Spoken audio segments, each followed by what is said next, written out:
ሰላም ጤና ይስጥልን የተከበራችሁ ተመልካቾቻችን የዕለቱን ዜናዎች ይዘን ቀርበናል። በቅድሚያም ዋና ዋናዎቹን በማስቀደም እንጀምራለን። የፕሪቶሪያ ስምምነት አደራዳሪ የነበሩት ኦሉሴጉን ኦባሳንጆ በድንገት ወደ መቀሌ መጓዛቸው ተገልጿል።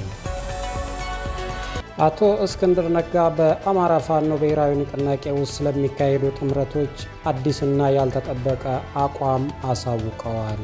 እነዚህ ለዕለቱ ያዝናቸው ዋና ዋና ዜናዎቻችን ናቸው። የፎከስ 24 ተከታይ ያልሆናችሁ ሰብስክራይብ በማድረግ ቤተሰብ ይሁኑ። የቀድሞ የባልደራስ ፓርቲ ሊቀመንበርና አሁን በአማራ ፋኖ ብሔራዊ ንቅናቄ ውስጥ አባል ሆነው እንደሚንቀሳቀሱ የተናገሩት እስክንድር ነጋ አዲስ አቋም አሳውቀዋል። እስክንድር ለዲደብሊው በሰጡት ቃለ ምልልስ መላው የንቅናቄው አባላት ሳያውቁ ከሌሎች ኃይሎች ጋር ጥምረት ለመፍጠር መሞከር ተቀባይነት እንደሌለው ገልጸዋል።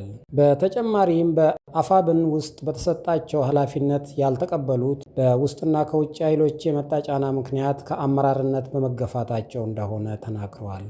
እስክንድር ባለፉት 4 ዓመታት ተደጋጋሚ የግድያ ሙከራ እንደተደረገባቸው ተናግረዋል።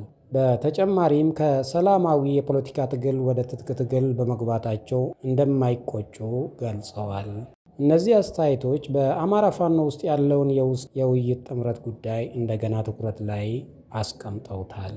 የቀድሞ የናይጄሪያ ፕሬዝዳንትና የፕሪቶሪያ የሰላም ስምምነት አደራዳሪ ከነበሩት አንዱ ኦሉሴጉን ኦባሳንጆ ወደ መቀሌ በድንገት መጓዛቸው ተገልጿል።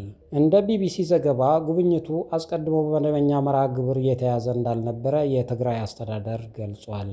ኦባሳንጆ ከዶክተር ደብረጽዮን ገብረ ሚካኤል ጋር መወያየታቸውም ተገልጿል። ውይይቱም በትግራይና በፌዴራል መንግስቱ መካከል ያለው ውጥረት ማርገብ ላይ እንዳተኮረ ተገልጿል።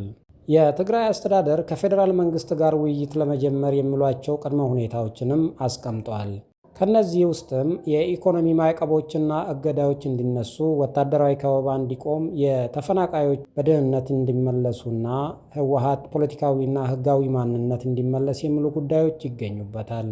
እንዲሁም የትግራይ ግዛት ሁኔታ ወደ ነበረበት እንዲመለስ የሚሉ ጥያቄዎች ቀርበዋል። ኦባሳንጆ በበኩላቸው ከፌዴራል መንግስት ጋር ተወያይተው በሚቀጥሉት 1 ወይ 2 ሳምንታት እንደሚመለሱ መናገራቸው ተገልጿል። አሜሪካ በኢራን ላይ አዲስ የኢኮኖሚ ማዕቀብ ለመጣል መዘጋጀቷን የአሜሪካ ግምጃ ቤት ሚኒስትር ስኮት ቤሰንት አስታውቀዋል። ቤሰንት እርምጃውን በአንድ ተቀናቃኝ ላይ እስካሁን ከተወሰዱ የፋይናንሻል እርምጃዎች እጅግ ከባድ እንደሚሆን ገልጸዋል። አሜሪካ በኢራን ኢኮኖሚና ፋይናንስ ስርዓት ውስጥ ከሚሳተፉና ኢራንን የሚደግፉ አገራት ጭምር ኢላማ ልታደርግ እንደምትችል ማስጠንቀቂያ ሰጥተዋል። በተለይ ከኢራን ብዙ ነዳጅ የምትገዛው ቻይና ከአሜሪካ ጋር እንድትተባበር ግፊት አድርገዋል። ኢራን ግን ዝም አላለችም።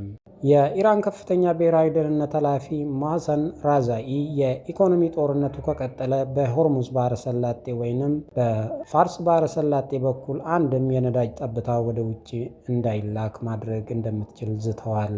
እንዲሁም ሌሎች ሀገራት በአሜሪካና ኢራን መካከል ያለውን የኢኮኖሚ ግጭት ተሳታፊ ከሆኑ ድርጊታቸውን እንደ ጦርነት ተግባር እንደምትቆጥር አስጠንቅቃለች። ይህ ሁኔታ በዓለም ነዳጅ ገበያ ላይ ትልቅ ስጋት ፈጥሯል።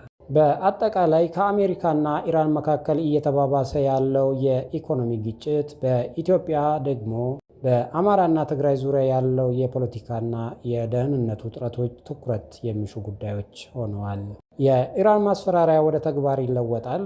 የአሜሪካ ማዕቀብስ የዓለም ነዳጅ ገበያ ላይ ምን ተጽዕኖ ያመጣል? በኢትዮጵያ በኩልስ የኦባሳንጆ ሰላም ጥረት በትግራይና በፌዴራል መንግስት መካከል ያለውን ውጥረት ማርገብ ይችላል? ቀጣይ ሁኔታዎችን ተከታትለን እናቀርብልዎታለን። ይህን ዜና ላይክ እና ሼር በማድረግ ለሌሎች ያደርሱ እና